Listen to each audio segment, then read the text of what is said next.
Why isn't it possible? It's just not. Why not, you stupid bastard?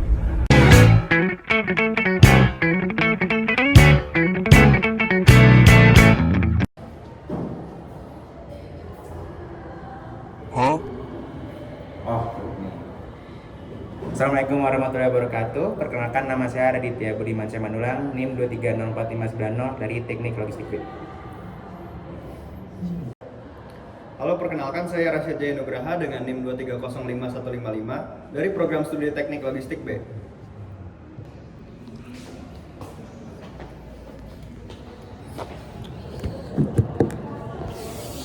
Assalamualaikum warahmatullahi wabarakatuh. Perkenalkan, nama saya Rafwana Kuncara dengan NIM 2307106 dari Prodi Teknik Logistik kelas B. Halo semuanya, perkenalkan nama saya Regina Mutrika Damayanti dengan NIM 2301387 dari Teknik Logistik kelas 1B. Halo semuanya, perkenalkan nama aku Nur Asri Rauda dengan NIM 2309233 dari Teknik Logistik kelas B.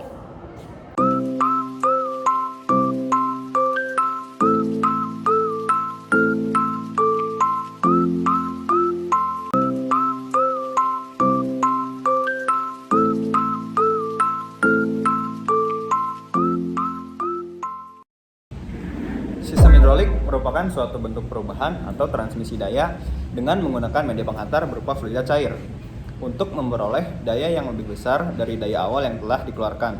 Huh?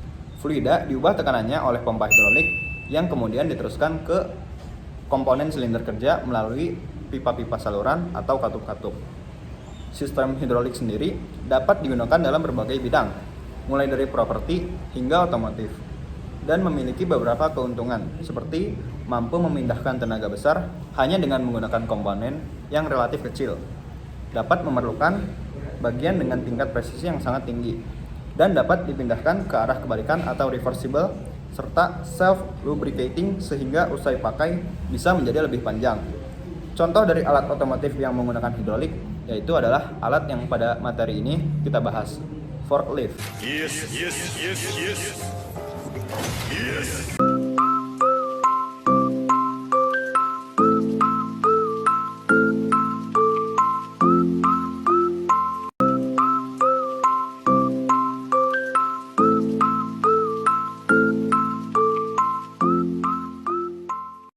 Nah, forklift itu sendiri merupakan alat yang dirancang untuk mengangkat dan memindahkan beban berat dari satu tempat ke tempat lain. Nah, untuk jenis-jenis forklift sendiri itu ada berbagai macam. Salah satunya merupakan forklift elektrik, forklift diesel, forklift panjang truk, dan juga forklift pallet jack. Nah, forklift ini sendiri menggunakan prinsip dasar kekuatan hidrolik untuk mengangkat dan menaikkan garpunya ataupun menurunkan garpunya itu. But what the hell, boy? Nah, ketika forklift mengangkat beban, prinsip gaya dan berat itu sangatlah penting. Dikarenakan sistem hidrolik ini memungkinkan sebuah forklift untuk mengangkat beban jauh dari kemampuan fisik manusia.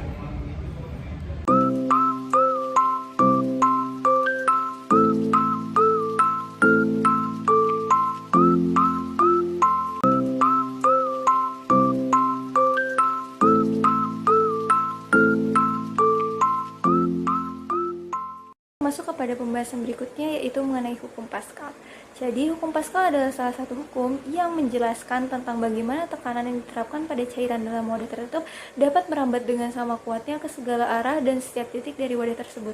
Hukum ini juga memiliki beberapa prinsip penting, diantara yang pertama yaitu tekanan. Tekanan adalah gaya yang bekerja perpendikular terhadap bidang yang ditebut dan merupakan faktor paling penting dalam hukum Pascal. Nah, yang kedua adalah kelembapan. Kelembapan adalah cairan hidrolik yang paling penting dalam hukum Pascal. Maka dari itu, cairan hidrolik yang digunakan dalam forklift harus memiliki kelembapan yang tetap sehingga tekanan yang dihasilkan oleh cairan hidrolik tetap rata dan merambat ke segala arah. Terima kasih. Selanjutnya akan disampaikan oleh rekan saya.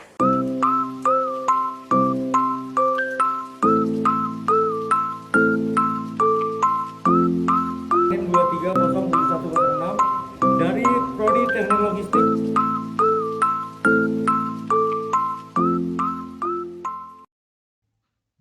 Nah, sekarang kita masuk ke bagian piston. Nah, piston hidrolik yang terhubung dengan mekanisme angkat forklift itu digerakkan oleh tekanan cairan hidrolik yang dihasilkan dalam silinder forklift. Nah, piston ini akan mengangkat mekanisme angkat forklift dan beban yang diangkat.